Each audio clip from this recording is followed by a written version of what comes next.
नमस्कार दोस्तों, आपका स्वागत है मेरा इस चैनल में जिसका नाम है मनी लेंस। मनी लेंस में हम बातें करते हैं शेयर मार्केट से जुड़े हुए खबरों के बारे में जो हमारे शेयर को अफेक्ट करते हैं। तो चलिए शुरू करते हैं।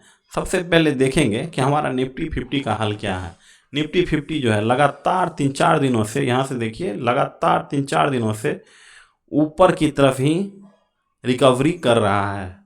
जो हम पहले भी बताए थे कि यहाँ पे जाके रिटेस्ट करेगा, और ख़ास कर हम बोले थे कि इस रेजिस्टेंस के नीचे रिटेस्ट करने के बाद यहाँ से एक जंप आ जाता है। अगर हमारा मार्केट का जो रिजल्ट है जो अच्छा आएगा तो ये रिटेस्ट करके ऊपर जाएगा। लेकिन डोनाल्ड ट्रंप ने 90 डे का जो पॉज लिया है टैरिफ पे, उसके कारण मार्केट लगातार तभी से ऊपर जा रहा है 90 दिनों के लिए। अब वो डोनाल्ड ट्रंप का टैरिफ से हमारे शेयर बाज़ार को एटलीस्ट कोई डर नहीं लगता है, तो यहाँ से मार्केट ऊपर जा रहा है। और ऊपर जाने का सबसे बड़ा कारण है कि पिछले 2 दिनों से एफआईआई का बाइंग शुरू हुआ है। कल भी आप देखे होंगे कि कल के हमारे वीडियो में बताए थे कि एफआईआई ने लगभग 6,000 करोड़ का बाई किया है, और आज जो है लगभग 4,000 करोड़ का 3,936 करोड़ का बाइंग किया है। इससे जो है हमारा शेयर मार्केट जो एक टूटा पीटा हुआ था उससे वो बाहर आने की कोशिश कर रहा है। तो एफआईआई जो बाइंग किया है, एक बार देखिए, एक बार सुनिए मेरा बात, कि जो बाइंग किया है वो सारे शेयर जो हैं, वो निफ्टी 50 के शेयर, चाहे निफ्टी 100 के शेयर, कुछ भी हो, लेकिन एक ही सेक्टर में लोग ज़्यादा खरीदते हैं। अगर एफआईआई जो है बाइंग करते हैं तो सबसे ज़्यादा उनका हॉट फेवरेट होता है बैंकिंग सेक्टर, क्योंकि अगर आपका जीडीपी बढ़ता है 6% से, तो बैंकिंग सेक्टर का ग्रोथ कितना से होता है? 3 गुना से होता है, यानी 18% से बैंकिंग सेक्टर का ग्रोथ होता है। इस सब के कारण जो बाहर के निवेशक हैं वो किसी भी देश में अगर पैसा लगाते हैं तो सबसे पहले बैंकिंग सेक्टर को ही खोजते हैं, क्योंकि बैंकिंग के बिना कोई भी ग्रोथ पॉसिबल नहीं है, क्योंकि लोन बैंक की तरफ से ही दिया जाएगा। तो अगर आपका देश का अगर बैंक अच्छा है, अगर बैंक में ग्रोथ है, तो यानी आपका जीडीपी ग्रोथ है। तो यहाँ पे देखिए, तो एक और चीज़ मैं बताना चाहता हूँ कि अगर आप भी सोचते हैं कि हम जो है वियतनाम के मार्केट में पैसा लगाएं या अर्जेंटीना का मार्केट अच्छा कर रहा है, तो आप भी बिना सोचे समझे वहाँ का जो टॉप का बैंक है, जैसे यहाँ एचडीएफसी है, तो वहाँ भी कुछ होगा बैंक, उसमें आप पैसा लगा के अच्छा खासा प्रॉफिट बना सकते हैं। या नहीं तो उससे भी नहीं हो रहा है तो सीधा इंडेक्स फंड खरीद लें और वहाँ का जो इकोनॉमिक बूम है उसका फ़ायदा उठाएं। तो यहाँ पे जो हुआ है, जो बैंकिंग सेक्टर में खरीदारी हुई है, वो सबसे ज़्यादा इंडसइंड बैंक में हुआ है। इंडसइंड बैंक में पहले भी इसमें बताते हैं कि जो डेरिवेटिव का जो फ्रॉड बताया जा रहा था, जितना कि 1,000 करोड़ के आसपास बोला कि डेरिवेटिव का फ्रॉड था, उसके कारण इसका जो शेयर था अपने हाई से जो 1600 के आसपास था, 1600 के आसपास था, वहाँ से गिरते हुए 600 के आसपास आ गया था। तो लेकिन अब जो रिपोर्ट आ रही है वो बता रहा है कि डेरिवेटिव में नुकसान जितना ज़्यादा बताया जा रहा था उतना है नहीं। तो उसके कारण लगातार जो है ये रिकवरी मोड पे है, और वहाँ से देखिए अभी 50 डे मूविंग एवरेज को टच करने वाला है। उसके बाद ये ऊपर की तरफ जाने की संभावना व्यक्त की जा रही है। और यहाँ पे देखिए, इसका देखिए फाइनेंस सेक्टर का कोई भी कंपनी देखिएगा तो उसमें प्राइस टू बुक को ही महत्वता दिया जाता है, प्राइस टू अर्निंग को बिल्कुल नहीं। यानी पी रेशियो फाइनेंस की कंपनियों में नहीं देखा जाता, प्राइस टू बुक ही क्यों देखा जाता है, इसको हम एक अगले सेपरेट वीडियो में काफ़ी अच्छा से डिस्कस करके बता देंगे कि प्राइस टू बुक ही क्यों इम्पोर्टेंट है। लेकिन ये सब तो आगे की बात है। लेकिन अभी देखिए प्राइस टू बुक लगभग 9.8 के आसपास है। तो इसका जो हाईएस्ट प्राइस टू बुक गया है 2.3 का गया था, और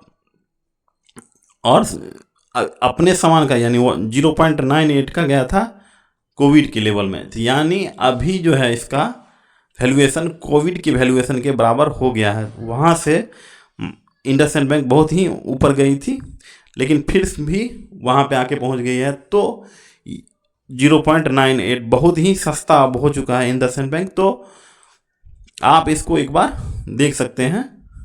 हम कोई सलाह वाला नहीं दे रहे हैं। अगर आपका फाइनेंशियल एडवाइजर अगर इसको रिकमेंड करता है तो आप अपने ड्यू डिलिजेंस पे देखें, लेकिन मेरे तरफ से कोई भी रिकमेंडेशन नहीं होगी। ये काफ़ी ज़्यादा अंडर वैल्यूड हो चुका है। तो इसी तरह देखिएगा कि सारे स्टॉक जितने हैं बैंकिंग सेक्टर के, इंडसइंड बैंक हो गया, एक्सिस बैंक हो गया, और फाइनेंस की जैसे जियो फाइनेंस हो गया, और जियो फाइनेंस था, और था Bajaj finance, Bajaj housing finance, ये सब जो है लगातार अच्छा कर रही है। ठीक, ये सब लगातार आज के मार्केट में आप सब अच्छा कर रहे हैं। इंडसइंड में देखिए, Bajaj housing finance, axis bank देखिए, ICICI प्रूडेंशियल देखिए, चोलामंडलम इन्वेस्टमेंट देखिए। मतलब जैसे ही FI का बाइंग शुरू हुआ तो बैंकिंग सेक्टर में चांदी ही चांदी। दूसरा खबर आया है USA से, जहां पे डोनाल्ड ट्रंप ने चाइना पे 225% का टैरिफ बढ़ा दिया, 245% का टैरिफ लगा दिया है चाइना पे।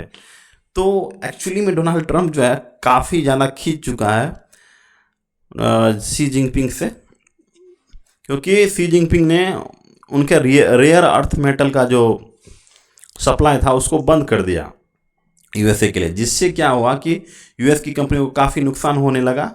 और उसके कारण जो है अब डोनाल्ड ट्रंप ने काफ़ी खींचते हुए 245% टैरिफ को कर दिया। लेकिन देखिए, अगर आप हम पे 10% लगा दिए या 20% लगा दिया, अगर हम आपसे खरीद ही नहीं रहे हैं तो आपको 400% लगाए या 500% लगाए या 200% लगाए, जब हमको आपका शकल ही नहीं देखना है, आपके साथ कोई बिजनेस ही नहीं करना है, तो आप लगा दीजिए 245% टैक्स, या 230% टैक्स, या 290, या 5000, जितना परसेंट लगाना है लगाइए। हम आपसे खरीदने वाले नहीं हैं। USA चाहता है कि चाइना कोई पहल करे कि हमारे पास आए, हमारे पैम्पर करे कि नहीं नहीं नहीं डोनाल्ड ट्रंप जी थोड़ा सा कम कर दिए। लेकिन शी जिनपिंग ने भी बोल दिया कि भाई हम झुकने वाले नहीं हैं। इसके कारण जो है और बात फंसती ही जा रही है। तो अगर यहाँ पे देखिए, if US really want to resolve the issue through dialogue and negotiation, it should stop blackmailing and talk to China on the basis of equality, respect और म्यूचुअल बेनिफिट। चाइना यही बोल रहा है कि भाई हमारे इक्वलिटी का दर्जा दीजिए, रिस्पेक्ट दीजिए और म्यूचुअल बेनिफिट दीजिए, तभी जाके हम बात करेंगे। ये आप कहिएगा कि चाइना हमारे पास आए और हमसे माफ़ी मांगे और कहे बोले कि भैया भैया माफ़ी हो गया, आप जो है टैरिफ कम किए। लेकिन चाइना ये बात सुनने वाला नहीं है। चाइना भी टिट फॉर टैट करने वाला है। तो ये अब कहाँ जाएगा, ये जहाँ भी जाएगा। लेकिन एक और खबर आप देखिए कि इंडिया का जो ट्रेड डेफिसिट है, देखिए India trade deficit with China widens record $99.2 billion. तो चाइना के साथ इंडिया का जो ट्रेड डेफिसिट है लगातार बढ़ रहा है। अब जैसे ही USA में रिसेशन हुआ या फिर USA में अगर सामान नहीं बेच पा रहा है, तो उसका जो लो कॉस्ट वाला सामान है या फिर जितना भी सामान है उसको लो कॉस्ट पे किसी ना किसी देश को तो बेचेगा। चाइना तो अपने पास तो रखने वाला नहीं है।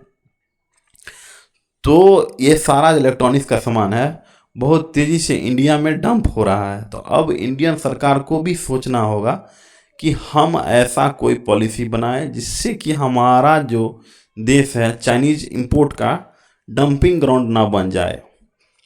जिस तरह से आप देखिएगा हर चीज़ में बढ़ते जा रहा है, उसको रोकने के लिए इंडियन गवर्नमेंट को कुछ ना कुछ फैसला तो लेना होगा। जैसे इलेक्ट्रॉनिक्स में हो गया, इलेक्ट्रिक बैटरी और सोलर सेल में लगातार इंपोर्ट बढ़ते जा रहा है। इसको रोकने के लिए इंडियन गवर्नमेंट के द्वारा कोई ना कोई प्लान बनाया, नहीं तो हो सकता है कि चाइना का सारा माल इंडिया में डंप हो जाए। और एक और तरीका है कि देखिए, इंडिया पे तो टैरिफ नहीं लगा है, तो चाइना अब क्या करेगा, देश जो USA है क्या करेगा कि इंडिया से सामान लेगा।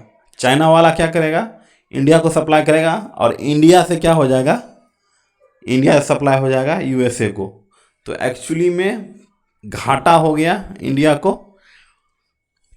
क्योंकि इंडिया के पास क्या हो जाएगा, बस एक एक एक रूट हो गया। इंडिया कोई सामान तो प्रोड्यूस किया नहीं, और चाइना का माल भी बिक रहा है। तो इस तरह से चीज़ें यूएस में जो टैरिफ वार के कारण इंडिया भी परेशान होगा, इंडिया में लो कॉस्ट गुड्स भरमार हो जाएगा। उसको रोकने के लिए इंडिया को कुछ ना कुछ इम्पोर्टेंट प्लान करना होगा। ये सब थी आज की न्यूज़। अगर मेरा ये चैनल आपको अच्छा लगा, मेरी ये बातें आपको अच्छी लगी, तो इस चैनल को ज़रूर लाइक, शेयर और सब्सक्राइब करें। तब तक के लिए नमस्कार।